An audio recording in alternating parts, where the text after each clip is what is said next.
مرزا غیاث 1577 میں ایران سے ہندوستان جانے کے لیے قافلے میں شامل ہوا تو قندھار کے قریب اس کی بیوی شدید بیمار ہو گئی۔ اس نے وہاں ایک خوبصورت بیٹی کو جنم دیا۔ غربت کے ہاتھوں مجبور مرزا غیاث نے بیٹی کو وہیں ایک درخت کے پاس چھوڑا اور آگے بڑھ کر روشن مستقبل کی تلاش میں چل پڑا۔ پیچھے سے آنے والے ایک سردار نے ننھی سی بچی کو دیکھا تو اٹھا کر اپنے ساتھ لے گیا۔ یہ اسی قافلے کا سردار تھا جس میں مرزا غیاث شامل تھا۔ آخر سردار اس ننھی بچی کے والدین تک پہنچ گیا اور بچی ان کے حوالے کر کے ان کے تمام حالات سنے۔ مرزا غیاث نے غربت کے ہاتھوں مجبور ہونے کے تمام واقعات سردار کو سنا دیے، جن کو سن کر اس نے مرزا غیاث کی مدد کرنے کا فیصلہ کیا۔ مرزا غیاث نے اپنی بیٹی کا نام مہر النساء رکھا، جو نہایت خوبصورت اور سنہرے بالوں والی تھی۔ قافلے کے سردار نے اپنے تعلقات کا استعمال کرتے ہوئے مرزا غیاث کو مغل شہنشاہ جلال الدین محمد اکبر کے دربار میں ملازمت دلوا دی۔ مہر النساء اپنی ماں کے ساتھ شاہی محل میں آنے جانے لگی۔ وہ بہت جلد شاہی خاندان کی خواتین کو اپنی میٹھی میٹھی باتوں کا گرویدہ بنا لیا۔ مہر النساء جب 17 سال کی ہوئی تو اس کی شادی علی قلی خان سے کر دی گئی، جو شیر افغن کے لقب سے مشہور تھا۔ اس شادی کے اخراجات اکبر بادشاہ نے ادا کیے۔ پھر ایک دن علی قلی خان اور بنگال کے صوبے دار قطب الدین کے مابین لڑائی ہو گئی اور دونوں ایک دوسرے کا شکار ہو کر مر گئے۔ چند ماہ بعد جہانگیر نے مہر النساء سے شادی کر لی اور اس کو نور محل کا خطاب دیا، لیکن پھر اس لقب کو واپس لے کر نور جہاں کا نام دے دیا، جو ہر عام و خاص کی زبان پر آ گیا۔ جہانگیر اور نور جہاں ایک دوسرے کو بہت چاہتے تھے۔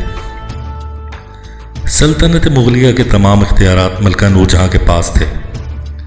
تمام شاہی فرمانوں پر ملکہ نور جہاں کے دستخط ہوتے تھے۔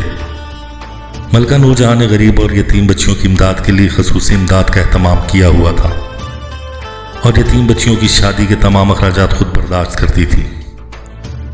بادشاہ جہانگیر کا بیٹا شہزادہ خرم، جو بعد میں شاہ جہاں کے نام سے تخت نشین ہوا تھا، اس نے اپنے باپ کے خلاف بغاوت کر دی۔ یہ ملکہ نور جہاں کی سوکن کا بیٹا تھا۔ ملکہ نور جہاں نے اس کی سرکوبی کے لیے مہابت خان کو بھیجا، جس نے شہزادہ خرم کو توبہ کرنے پر مجبور کر دیا۔ شہزادہ خرم کو راہ راست پر لانے سے مہابت خان مغرور ہو گیا۔ اس نے ہندوستان کے تخت پر بیٹھنے کے خواب دیکھنے شروع کر دیے۔ 1626 میں بادشاہ جہانگیر مغلیہ فوج کے چند سپاہیوں کے ساتھ دریا جہلم کے کنارے خیمہ زن تھا۔ مغلیہ فوج دریا عبور کر کے جا چکی تھی کہ باغی سردار مہابت خان نے بادشاہ جہانگیر کو اغوا کر لیا۔ ملکہ نور جہاں اپنے جانثار ساتھیوں کے ساتھ مہابت خان کو مزہ چکھانے آئی تو وہ بھی قید ہو گئی۔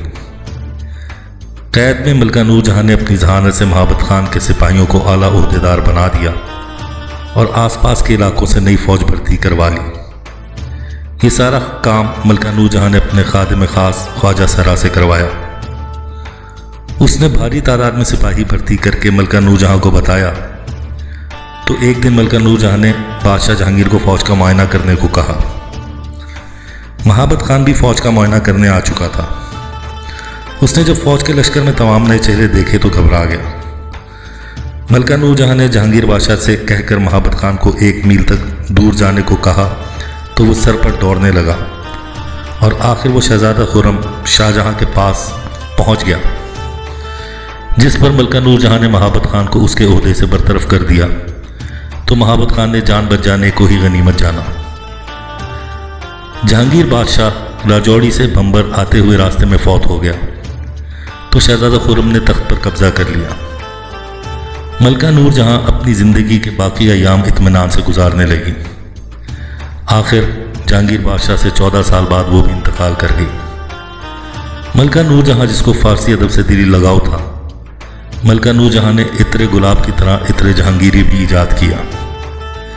ملکہ نور جہاں نے تلوار کی بجائے اپنے اخلاق اور نیک کارناموں سے فتح حاصل کی۔